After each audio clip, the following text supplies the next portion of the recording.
it's now time to start into some trigonometry. Up to this point, it's been pretty much a review for you. Now we'll start into the trig portion of the course, and we'll start with measuring angles. Okay? Now you might want to put this lecture on pause so you can write this down. I'll go ahead and read it.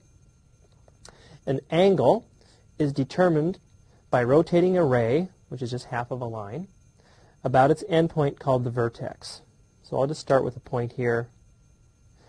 This will be my vertex, okay? The starting position of the ray is called the initial side. So I'll call this the initial side. Okay?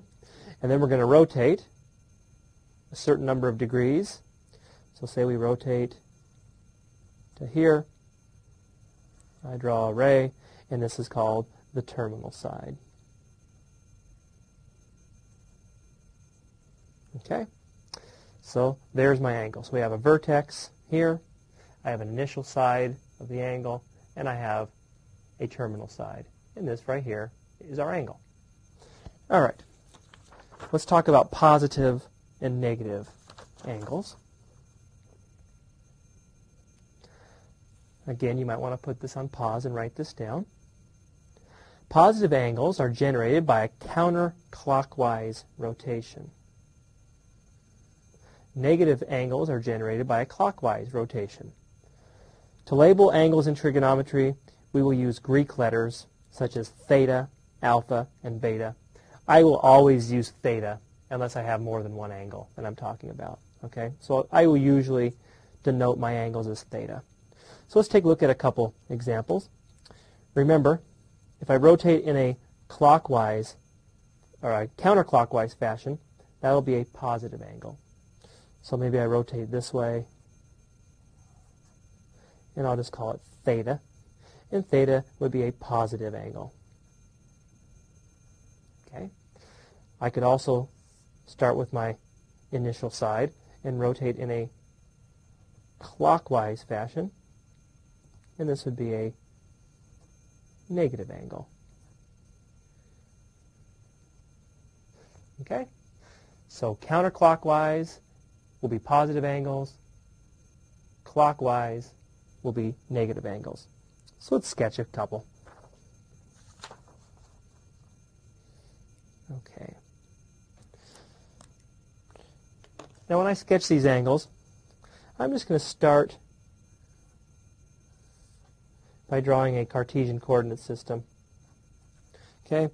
And I'll have my vertex right at the origin. Okay? If I want to sketch the angle of 45 degrees,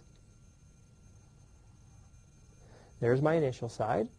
Remember, it's a positive angle, so I have to go in a counterclockwise fashion, 45 degrees. And there is my angle. Okay? Remember, the degree measure from this side to this side is 90, so half of 90 was 45. Let's try to sketch 150 degrees. Again, I'm just going to put a Cartesian coordinate system up here for reference. And I'll start my angle right here. There's my initial side. My vertex will be at the origin. And now I have to rotate 150 degrees. Rotating to there is 90. Another 90 would be 180, so I have to come down a little bit more, maybe about right there. And there's theta equals 150 degrees. Okay? Now you do not have to put the arrows here. I'm just indicating the direction of my angle. And last, we want to sketch the angle negative 270 degrees. Okay?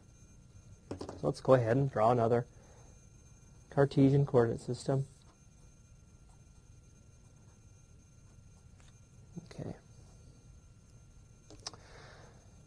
Negative 270 degrees. Now remember, a negative angle, the rotation will be clockwise. So we'll start here. There's 90, negative 90. There's negative 180. and there's negative 270. So there is my angle from here to here. So theta equals negative 270 degrees. It's this angle here. All right, so all we have to remember so far is know some terminology, be able to know what initial side means, what the vertex is, and what the terminal side is. And then just know that if you're going to measure an angle counterclockwise, that'll be a positive angle. Clockwise will be a negative angle.